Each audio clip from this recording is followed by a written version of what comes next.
WCBI Sunrise Saturday starts now.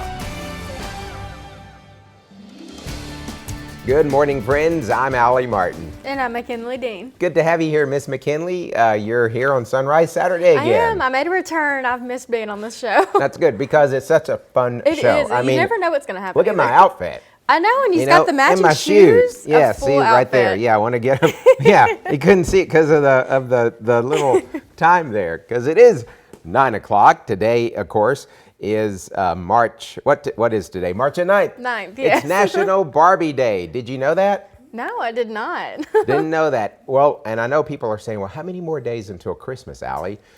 291 more days. We are counting it down for you right here. Yeah, but as we said, there are other holidays too. It's National Barbie Day. What else is going on today? It's also National False Teeth Day.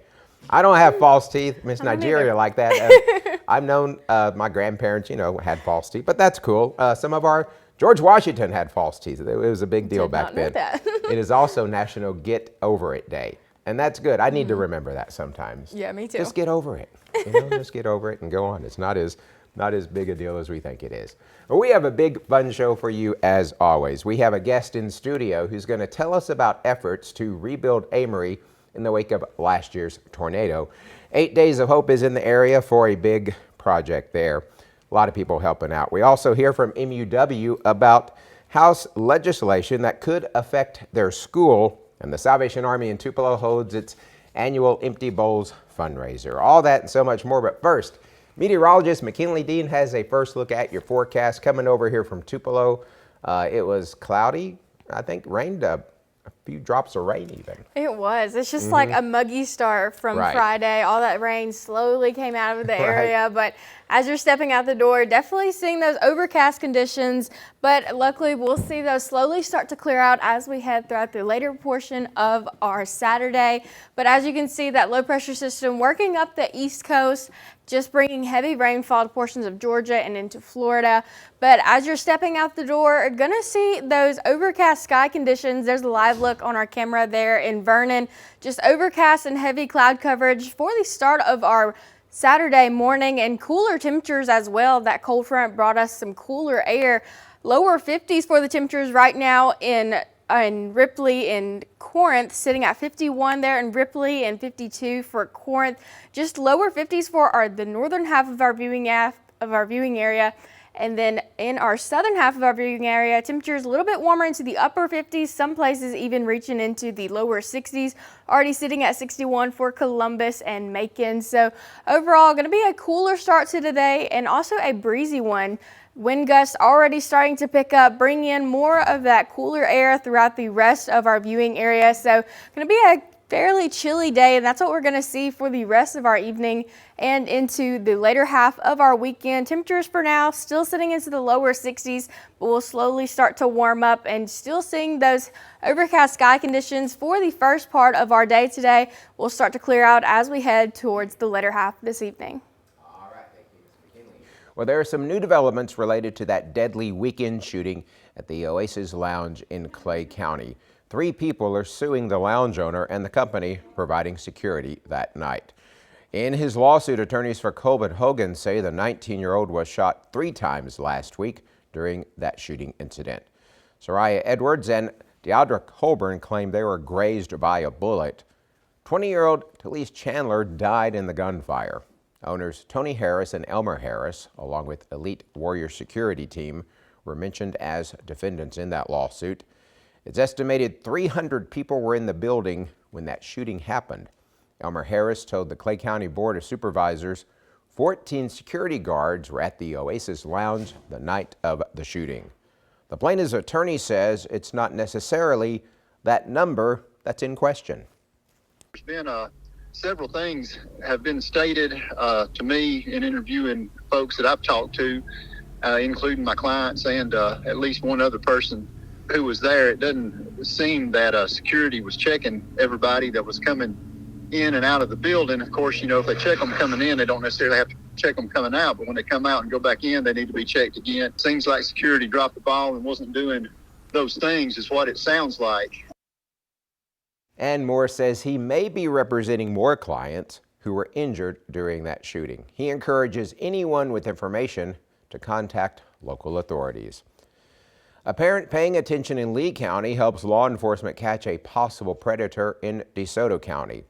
Last Friday, the Lee County Sheriff's Office was alerted to a possible enticement of a child. A man had allegedly reached out to a child over a game app and attempted to coerce the child to send him pornographic pictures. The child's mother reported the attempt. That investigation led law enforcement to 48-year-old Jason Reese. You see his picture there of Olive Branch. Reese is a registered sex offender who was convicted of exploitation of a child in 2018. He was arrested last Wednesday by the DeSoto County Sheriff's Office. Reese is now charged with enticement of a child in Lee County. His bond was set at $150,000.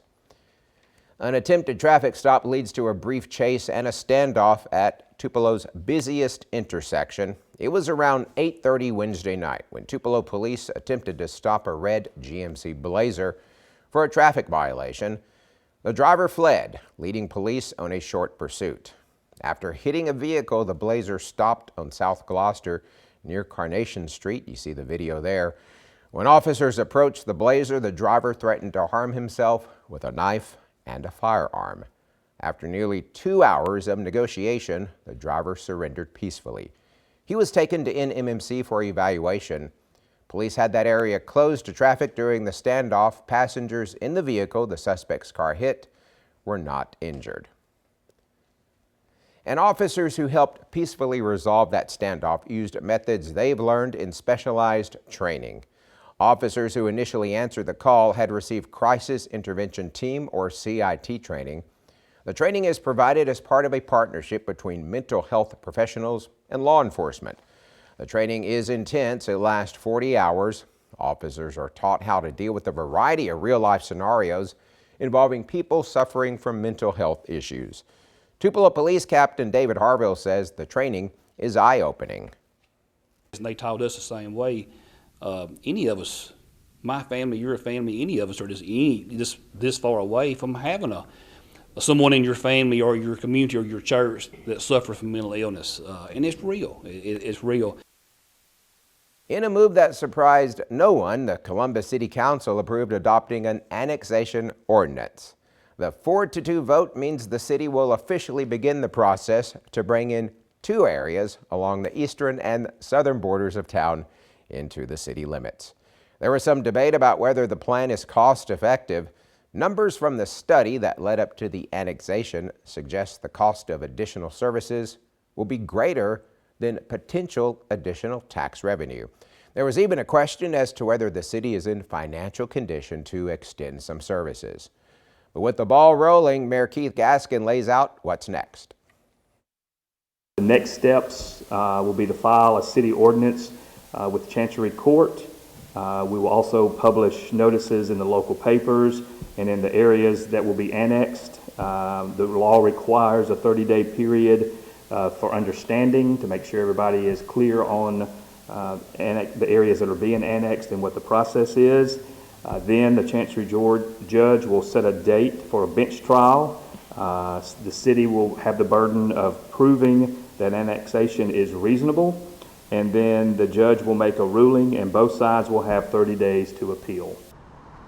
And Mayor Gaskin said there is a bit of time crunch with redistricting needing to be complete in time for next year's city elections. We're restoring people's right to vote. That's what one bill passed by House leaders will do if it becomes law. Under House Bill 1609, felons convicted of nonviolent offenses would be able to vote again.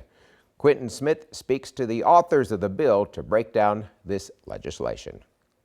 One of our jobs is not only to represent our constituents and the people of Mississippi, but it's also to provide hope. Representative Kabir Kareem says one way of providing that hope is through his latest piece of legislation. It restores voting rights to felons who were convicted of nonviolent crimes. Some of these people that we're talking about committed crimes when they were 18 years old. And now they're in their adulthood and they're still walking around with that on them.